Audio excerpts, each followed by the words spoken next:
adalah gembalaku, takkan kekurangan aku.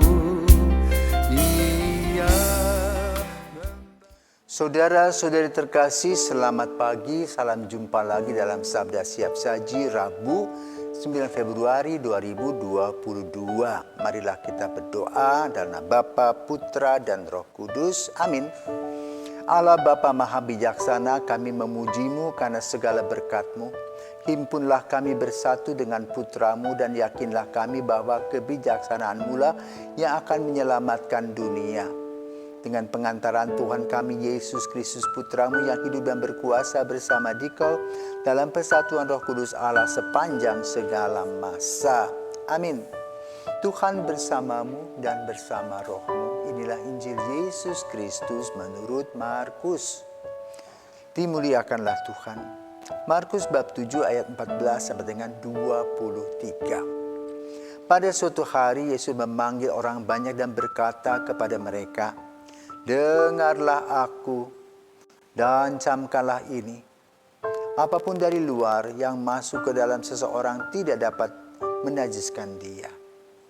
Tetapi apa yang keluar dari seseorang itulah yang menajiskannya. Barang siapa bertelinga untuk mendengar, hendaklah ia mendengar." Sesudah itu Yesus masuk ke sebuah rumah untuk menyingkir dari orang banyak. Maka murid-murid bertanya kepada Yesus tentang arti perumpamaan itu. Yesus menjawab, "Apakah kamu juga tidak dapat memahaminya? Camkanlah, segala sesuatu yang dari luar masuk ke dalam seseorang tidak dapat menajiskan dia, karena tidak masuk ke dalam hati, tetapi ke dalam perutnya, lalu dibuang di jamban." Dengan demikian Yesus menyatakan semua makanan halal. Yesus berkata lagi, "Apa yang keluar dari seseorang itulah yang menajiskannya.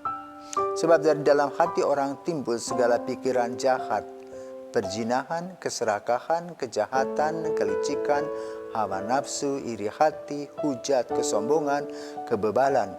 Semua hal-hal jahat ini timbul dari dalam dan menajiskan orang." Demikianlah sabda Tuhan, terpujilah Kristus. Saudaraku terkasih, Tuhan Yesus mengajarkan kita nilai-nilai moral. Nilai moral berkaitan dengan baik, buruk, benar, salah. Dan manusia menggunakan logikanya, akal yang sehat, dengan hati yang murni. Bila semuanya terjalin secara positif, maka yang ada adalah manusia bisa menggunakan kebebasannya dengan luar biasa. Manusia bisa membangun dunia ini, manusia bisa membangun relasi satu sama lain sebagai ungkapan cinta kasih manusia kepada Tuhan. Namun yang terjadi apa? Orang menghakimi orang lain. Orang menuduh, orang memperlakukan orang lain, menginjak-injak hak-hak mereka.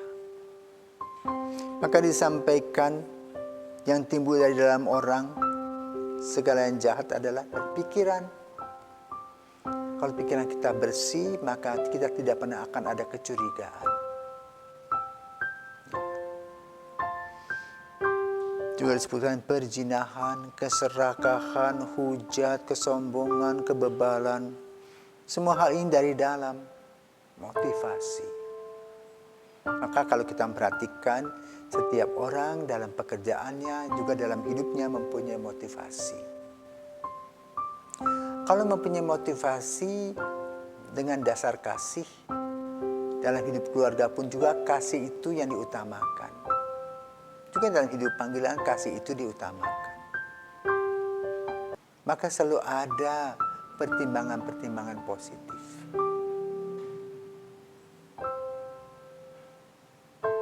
Dan kalau orang-orang itu hidup dalam situasi seperti itu, maka yang muncul adalah kebahagiaan. Kenapa? Orang saling mendukung. Namun banyak di dalam kehidupan masyarakat, bila kita melihat seseorang sukses, yang lahir dari diri kita adalah iri hati dan dengki. Dan kita tidak belajar mengapa dia sukses, apa yang dia lakukan. Mungkin berapa jam dia bekerja, kita enak leha-leha saja, kita tiduran. Sebenarnya bekerja keras, berpikir keras, maka hasilnya pun berbeda. Tetapi kalau sudah ada hasil mereka sukses, kita yang leha-leha tadi iri hati. Lalu mencari bala untuk menjatuhkan orang ini. Nah, ini buruk, negatif. Pikiran kita lah yang jahat, yang mesti diubah. Maka Yesus menginginkan agar kita dalam melaksanakan hidup kita ini mempunyai motivasi yang positif. Kalau kita memang mau melayani dengan sungguh-sungguh, maka motivasi pelayanan itu menjadi utama. Bukan kita ini boleh katakan menggunakan jabatan kita untuk kepentingan pribadi kita dengan kata pelayanan tanda petik, dengan kelicikan, dengan keserakahan, dengan mengabaikan janji. Itu buruk. Mungkin secara jasmani, secara material, orang bisa mengumpulkan begitu banyak mamon, uang. Juga bisa memperbesar kuasa. Namun jangan lupa, waktu akan menyatakan tentang apa yang kita lakukan. Apakah kita sukses atau kita tidak sukses. Motivasi. Yesus mengajak kita untuk melihat motivasi awal. Dan para Farisi Saduki tadi berawal dari apa? Tidak bisa menghadapi kompetisi kehadiran Yesus. Mereka membuat aturan ini dengan upeti ini, upeti itu. Datanglah Yesus dengan segala semuanya bebas, gratis, dan menghadirkan sukacita. Maka lalu lahirlah iri hati dan dengki. Kalau orang sudah iri hati dan dengki, maka dia akan memata-matai. Sampai orang tersebut kelihatan kelemahannya, lalu itulah yang di media sosialkan, dilebarkan, dimaksimais. Ini positif atau negatif? Negatif.